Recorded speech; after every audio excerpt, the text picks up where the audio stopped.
ఆ రాత్రి చిదంబరం గారి స్టేట్మెంట్ తర్వాత యావత్ తెలంగాణలో దేవర్ సెలబ్రేషన్స్ త్రూఅవుట్ ద నైట్.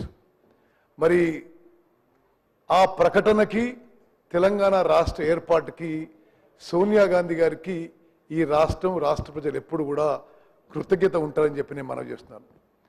ఈరోజు సోనియా గాంధీ గారి బర్త్డే సందర్భంగా ఈ సెక్రటేరియట్లో తెలంగాణ తల్లి విగ్రహం ఆవిష్కరణ ఈ రోజు నుంచి ప్రతి డిసెంబర్ 9వ తారీఖు ఈ వేడుకలు రాష్ట్ర వ్యాప్తంగా జరుపుకోవడం ఇదెంతో అభినందనీయం.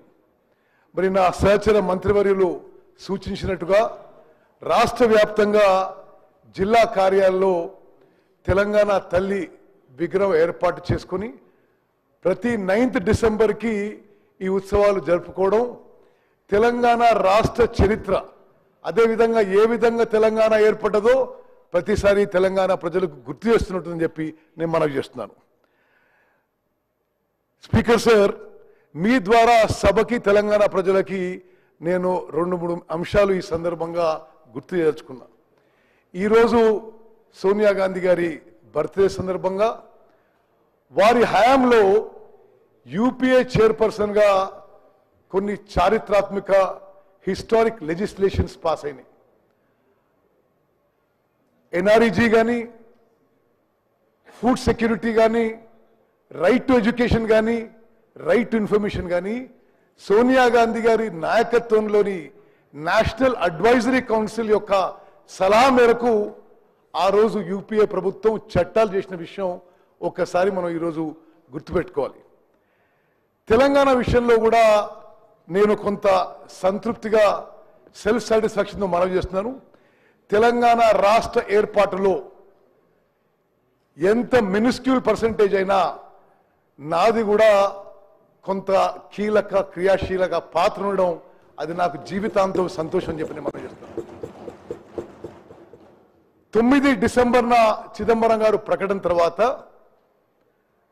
On January 5th 2010 then union home minister Chidambaram గారు తెలంగాణలో recognised political parties the all party meeting పెట్టి ద వే ఫార్వర్డ్ మీరు సజెస్ట్ చేయమని చెప్పి మా అందరినీ అడగడం జరిగింది.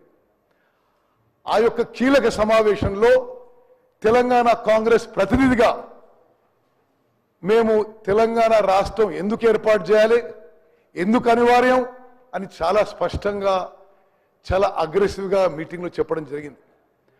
ఆ మీటింగ్ తర్వాత ఈ వే ఫార్వర్డ్ ఫైనలైజ్ చేయడానికి retired supreme court judge justice Srikrishna commission ద్వారా జస్టిస్ శ్రీకృష్ణ కమిషన్ ఏర్పాటు చేయడం జరిగింది.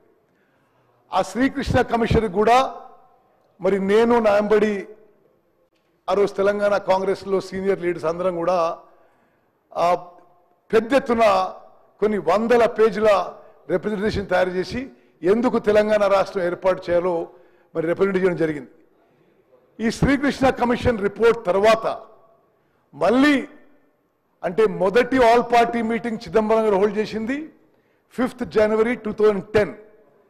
Second all party meeting Telangana creation కోసం ఏర్పాటు చేసింది 6 జనవరి 2011కి. మరి దాంట్లో కూడా తెలంగాణ కాంగ్రెస్ పార్టీ తరఫు నుంచి నేను పార్టిసిపేట్ చేసి తప్పనిసరిగా జస్టిస్ శ్రీకృష్ణ కమిషన్ రిపోర్ట్లో 5వ ఆప్షన్ ఇచ్చారో అంటే సపరేట్ తెలంగాణ రాష్ట్రం ఇవ్వాలి, హైదరాబాద్ నగరం తెలంగాణకి క్యాపిటల్గా ఉండాలని చెప్పి ఏదైతే 5వ ఆప్షన్ ఇచ్చారో అది మేము గట్టిగా ఆ మీటింగ్లో చెప్పడం జరిగింది. ఆ తర్వాత కేంద్ర ప్రభుత్వంపై ఆనాటి యూపీఏ ప్రభుత్వంపై అనేక ఒత్తిళ్ళు వచ్చినా మరి రాజకీయంగా కొంత ఇబ్బంది పడ్డ ఆనాటి యూపీఏ ప్రభుత్వం మరి చైర్పర్సన్ సోనియా గాంధీ గారి దృఢ సంకల్పం వల్ల ఇచ్చిన మాట నిలబెట్టుకోవాలనే వారి తత్వం వల్లనే తెలంగాణ రాష్ట్రం ఏర్పాటైంది. 2004లో కరీంనగర్లో సోనియా గాంధీ గారు తెలంగాణ రాష్ట్రం ఏర్పాటు చేస్తామని ఇచ్చిన హామీ మరి 2014 అది ఫుల్ఫిల్ అయిందని చెప్పి నేను మనవి చేస్తున్నాను. అదేవిధంగా జూలై 30 తారీఖున 2013కి కాంగ్రెస్ వర్కింగ్ కమిటీ తెలంగాణ రాష్ట్రం ఏర్పాటు చేస్తామని చెప్పి స్పష్టమైన ప్రకటన ఇవ్వడం, ఆ తర్వాత ఫిబ్రవరి 2014లో ఈ చట్టం లోక్సభలో ప్రవేశపెట్టి పాస్ చేయడం, మరి ఆనాటి కాంగ్రెస్ ఎంపీస్ది అందరిది చాలా కీలక పాత్ర ఉంది. ఫిబ్రవరి 20 తారీఖున 2014లో రాజ్యసభలో చట్టం పాస్ అయి, మరి ఆ తర్వాత భారత రాష్ట్రపతి దీన్ని గెజెట్ నోటిఫికేషన్ ఇవ్వడం జరిగింది. తెలంగాణ రాష్ట్రం అప్పుడు భారతదేశంలో 29వ రాష్ట్రంగా ఏర్పడ్డ విషయం మరి ఒక్కసారి మనం గుర్తు చేసుకుందాం. అదేవిధంగా తెలంగాణ రాష్ట్రం ఏర్పాటు ఎంత ముఖ్యమైనదో ఆ చర్చల్లో పాల్గొన్న వ్యక్తిగా నేను మరో విషయం ఈ సభ ద్వారా యావత్ తెలంగాణ ప్రజలకు మరోసారి గుర్తు చేస్తున్నా. హైదరాబాద్